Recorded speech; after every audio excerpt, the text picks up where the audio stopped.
प्रत्येक माता पिता को अपने बच्चे के प्रति सकारात्मक भावना रखना चाहिए। बच्चे तो बच्चे ही होते हैं, उनका हौसला बढ़ाना चाहिए, फिर उसमें एक ऊर्जा बढ़ती है और वह अपना काम सही ढंग से करना चालू कर देते हैं। थॉमस अल्वा एडिसन का नाम आप लोग सुने होंगे, बहुत बड़े वैज्ञानिक थे। आज हम लोग घर घर में बिजली का बल्ब जलाते हैं, इनका आविष्कार इन्होंने ही किए थे। Thomas Alva Edison primary school में पढ़ते थे।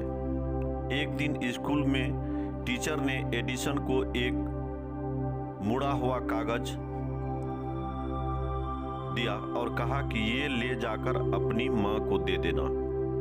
एडिसन घर गए और अपनी माँ को वह कागज देते हुए कहा, टीचर ने यह आपको देने के लिए कहा।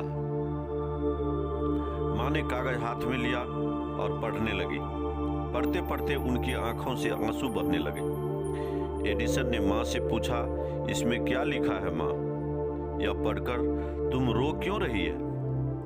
आंसू पोंछते हुए माँ ने कहा, इसमें लिखा है कि आपका बेटा बहुत होशियार है और हमारा स्कूल नीचे स्तर का है। यहाँ अध्यापक भी बहुत शिक्षित नहीं है, इसलिए हम इसे नहीं पढ़ा सकते हैं। इसे अब आप स्वयं शिक्षा दें। उस दिन के बाद से माँ खुद उन्हें पढ़ाने लगी और माँ के ही मार्गदर्शन में एडिसन पढ़ते रहे, सीखते रहे। कई वर्षों बाद माँ गुजर गई, मगर तब तक एडिसन प्रसिद्ध वैज्ञानिक बन चुके थे। उन्होंने फोनोग्राफ और इलेक्ट्रिक बल्ब जैसे कई महान आविष्कार कर दिए। एक दिन फुर्सत के क्षणों में वह अपनी पुरानी यादगार वस्तुओं को देख रहे थे। तभी उन्होंने अलमारी के एक कोने में एक पुराना खत देखा और उत्सुकतावश उसे खोलकर पढ़ने लगे। यह वही खत था जो बचपन में एडिसन के शिक्षक ने उन्हें दिया था। उन्हें याद था कि कैसे स्कूल में ही उन्हें अत्यधिक होशियार घोषित कर दिया गया था। मगर पत्र पढ़कर एडिसन अचंभे में पड़ गए।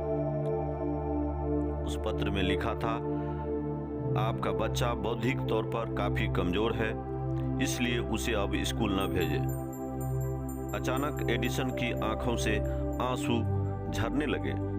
वह घंटों रोते रहे और फिर अपनी डायरी में लिखा, एक महान माँ ने बौद्धिक तौर पर काफी कमजोर बच्चे को सदी का महान वैज्ञानिक बना दिया।